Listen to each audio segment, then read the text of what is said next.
दिली पहचान भैया झांसी हैं हम, ऐसी शख्सियत से मुलाकात कर रहे हैं जो अपनी पहचान की मोहताज नहीं है। हमारे साथ आज उपस्थित हैं राहुल रिछारिया जी, जिनका नाम बड़ा चर्चा का विषय बुंदेलखंड में अच्छे काम करने में, और हमेशा अच्छे कामों से जाने जाते हैं और जनता के बीच जब जब मौका मिलता है तो सेवा करने में कोई कसर नहीं छोड़ा। तो आज हम इनसे मिल रहे, बातचीत कर रहे हैं। नवदुर्गा का पावन पर्व है, तो सबसे पहले लेते साहब को इंट्रोडक्शन।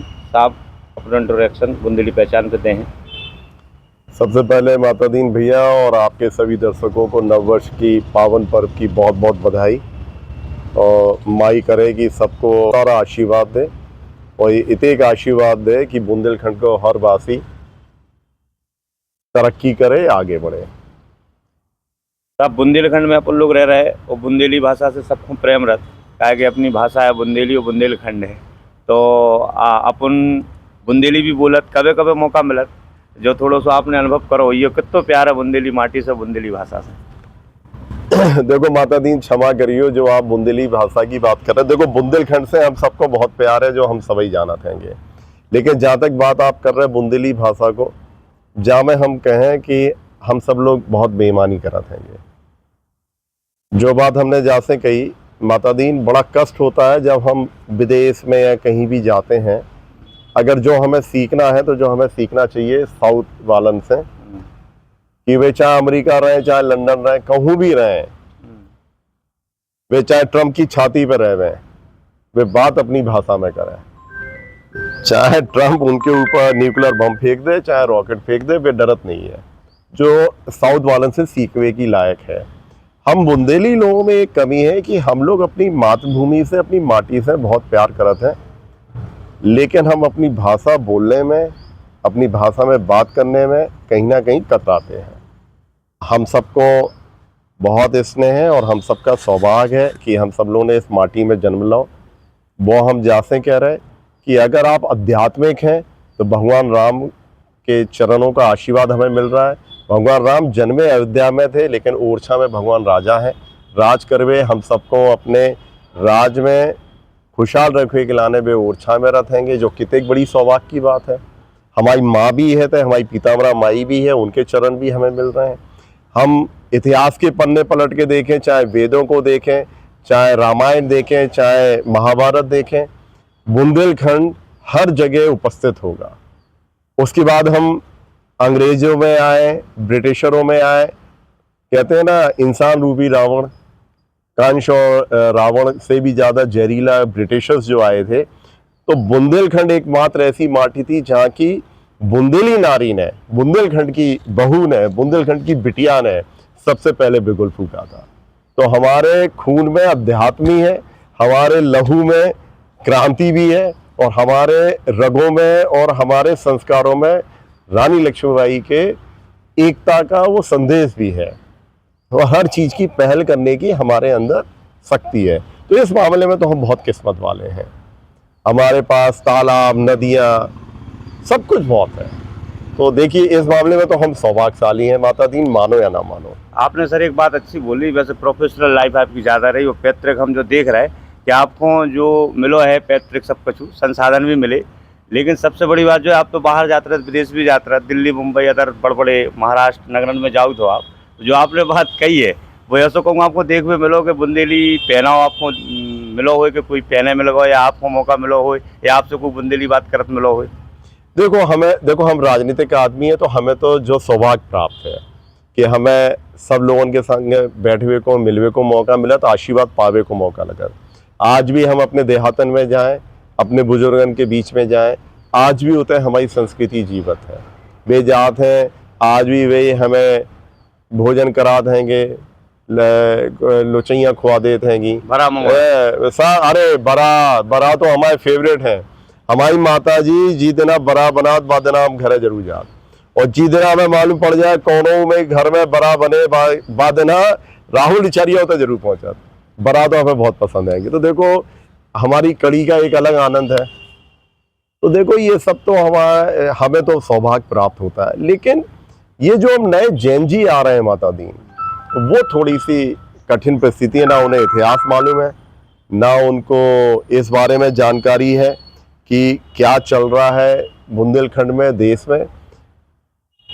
ऐतिहासिक भूगोल तो उन्हें बहुत मालूम है, जैन जी को ये मालूम है कि वो कैसे तरक्की करें, कैसे आगे बढ़े, लेकिन माटी से जो एक अपना बुंदेली संस्कृति से वो कहीं ना कहीं वो मिस कर देते हैं। ये कहीं ना कहीं कमी है। आप बड़े नेता हो, बड़ो पद है आपको, कांग्रेस बहुत बड़ी पार्टी है, लगभग 70-80 साल अपने भारत में राज करो, तो बुंदेलखंड अब बहुत दिन से वंचित है, सत्ता से बाहर है। उत्तर प्रदेश, मध्य प्रदेश तो बहुत करीब है, लेकिन उत्तर प्रदेश बहुत बाहर रहो, बुंदेलखंड को हिस्सा ज़्यादा, उत्तर प्रदेश को ज़्यादा है। तो जा टाइम पे आप लगातार दूसरी बार सरकार है भाजपा की, तो आप युवाओं को, अगर हम बात करें, जो नया युवा है अपने रोजगार की तरफ थोड़ा देख रहे हैं, आप पहल कर रहे हैं, आ रहे जा रहे हैं, तो कैसी भी ठगी महसूस कर रहा है आपकी नज़र में, थोड़ा आप बतावे को प्रयास करें।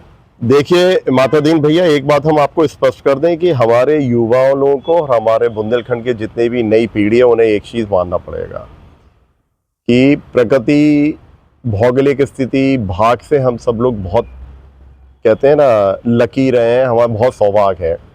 ज्योग्राफिकली हम हिंदुस्तान के हृदय में हैं। दुश्मन ब्रिटिशर्स भी आए, उन्होंने देखा झांसी हिंदुस्तान का हृदय है, तो उन्होंने बुंदेलखंड के झांसी में अपना रेलवे का और आर्मी का बेस बनाया था। ठीक है ना। इन सब के बात होने के बावजूद अब वर्तमान में आ जाओ, हमारे पास जो सबसे ज़्यादा है उसी के लिए हम संघर्ष कर रहे हैं। मेरा कहने का तात्पर्य है कि बुंदेलखंड में पंजाब के पास सिर्फ 5 नदियां हैं माता दीन, वहाँ का किसान सबसे ज़्यादा तरक्की कर रहा है। हमारे पास 7 नदियां, लेकिन सबसे ज़्यादा सूखा हमारे यहाँ पड़ता है। बुंदेलखंड की धरती पे सबसे ज़्यादा माइनिंग है, क्रैशर है, गिट्टी बनती है, हमारे यहाँ हीरा, पन्ना सब निकल रहे हैं, लेकिन सबसे ज़्यादा बेरोजगारी, गरीबी और सबसे बुरी हालत सड़कों की बुंदेलखंड में ही है। अभी बुंदेलखंड एक्सप्रेस वे बनाया गया है, कितना भव्य उद्घाटन हुआ था, हमारे मोदी जी, आदरणीय प्रधानमंत्री जी आए, उसका उद्घाटन किया, लाखों करोड़ों रुपए उनके उद्घाटन में खर्च हो गए। वो गए और गड्ढे हो गए वहां पे। आप जाके तो देखो, जो हम वहां पे टोल दे रहे हैं, ये सारी चीजें दे रहे हैं, तो ये हमारा दुर्भाग्य है। बुंदेलखंड की माटी, झांसी में बिजली बनती है, मध्य प्रदेश, उत्तर प्रदेश को बिजली सप्लाई होती है, लेकिन बुंदेलखंड में सबसे ज्यादा बिजली की कटौती होती है।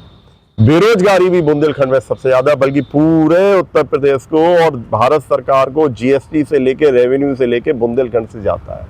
तो ये हमारा दुर्भाग्य है, विडंबना है। एक चीज जरूर हम माता दीन आपसे कहेंगे, मुझे बुंदेलखंड के युवाओं पे बहुत भरोसा है, सोच पे बहुत भरोसा है।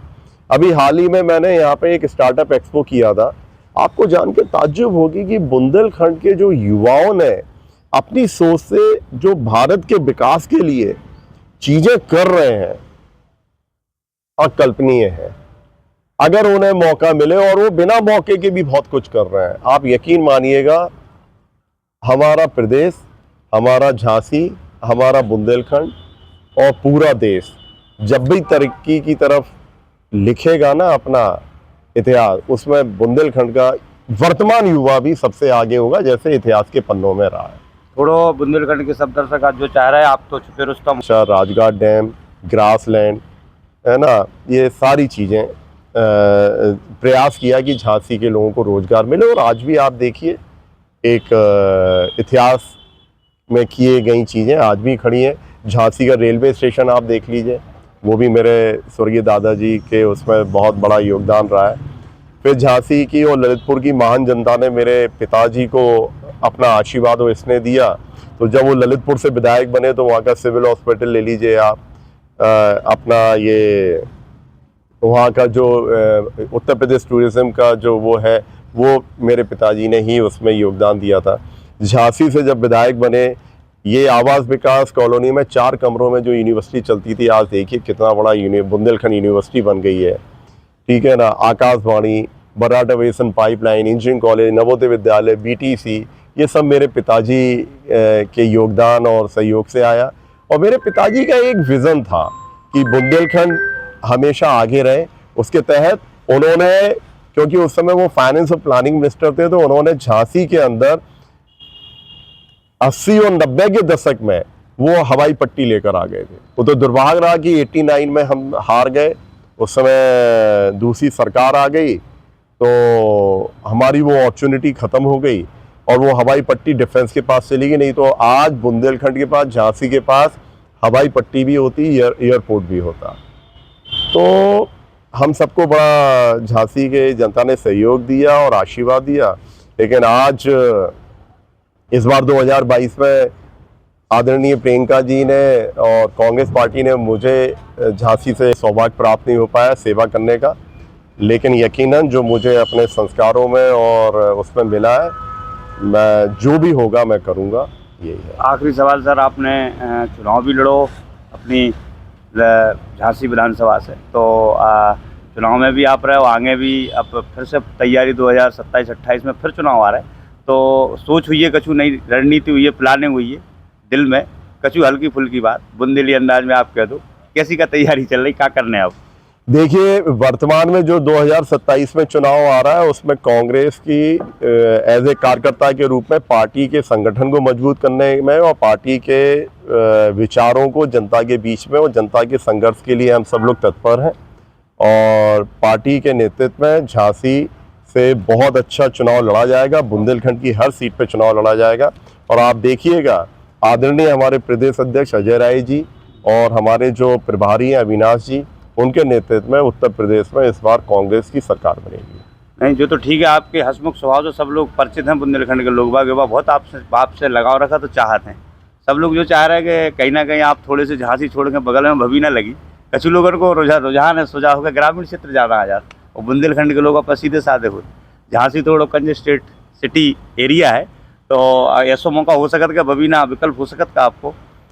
देखिए, पहली चीज, झांसी कंजेस्टेड नहीं है, झांसी जो है वो आत्मा है बुंदेलखंड की, ठीक है ना, रानी झांसी की कहते हैं ना भूमि है।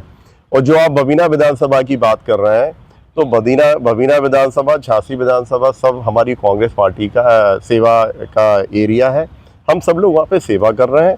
कौन चुनाव लड़ेगा, क्या लड़ेगा, किसे जनता आशीर्वाद देगी, ये जनता के हाथ में, और कौन चुनाव लड़ेगा ये पार्टी के हाथ में, पार्टी के शीर्ष नेतृत्व के हाथ में है, वो पार्टी डिसाइड करेगी। अच्छा, एक बात कहिए, भारत माता को जो हृदय जी पे हमें घमंड अपनो प्यारो बुंदेलखंड, वही बुंदेलखंड में अपन बैठे, आपको भी निज निवास यही है, झांसी के बगल में ही है, तो अब तो आखिरी बात आपसे जो है, स्वभाव जो आपको बहुत ज़्यादा लोग जहाँ से प्रेरित है, एक स्वभाव हो व्यक्ति को, मानवता को एक रिश्ता हो, तो बुंदेलखंड के लोगों में कई जात के अपनों रखो रखा इस चीज़ देवे, बुंदेलखंड के लोग पीछे नहीं हटत, तो कहीं ना कहीं जो देखने मिलो, तो और भी नेता हैं आपके लेवल के, बड़े बड़े नेता, बहुत कम लोग बाग उनके संग बैठ पात उठ पात आपात जापात, काफ़ी चीज़ें ऐसी रह जो स्वभाव में देखने मिलत, तो जो प्राकृतिक है, नेचुरल है, और जो ऐसे ही बनो रहे हैं कि जहाँ में बदलाव होने के चांसेस रहे कहूँ।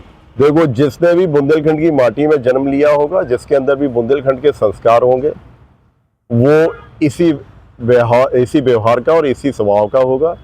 आज आपको एक बात बता दें, ये हमारे संस्कार और हमारे बुंदेलखंड में है, आपको जान के खुशी होगी, और आप जानते भी होंगे, आप मुझसे बहुत ज़्यादा ज्ञानी हैं, पूरे संसार में सिर्फ बुंदेलखंड झांसी ही एक ऐसा था जहाँ पे यहाँ की रानी, यहाँ के राजा की सेनानी थी। उसका कारण ये था, पूरे संसार की बात कर रहा हूँ मैं, उसका कारण ये था कि यहाँ की जो महान जनता है वो हमेशा सच के साथ खड़ी रहती है, और वो कर्म में और काम में विश्वास रखती है। तो ये तो हमें अपनी संस्कृति और अपने संस्कार में मिला है। कोई महान काम नहीं कर रहा हूँ, मैं प्रयास कर रहा हूँ कि अपनी धरोहर को लेके आगे चलो, क्योंकि अगर बुंदेली संस्कारों को लेके नहीं चल सके तो फिर बुंदेली क्या हो।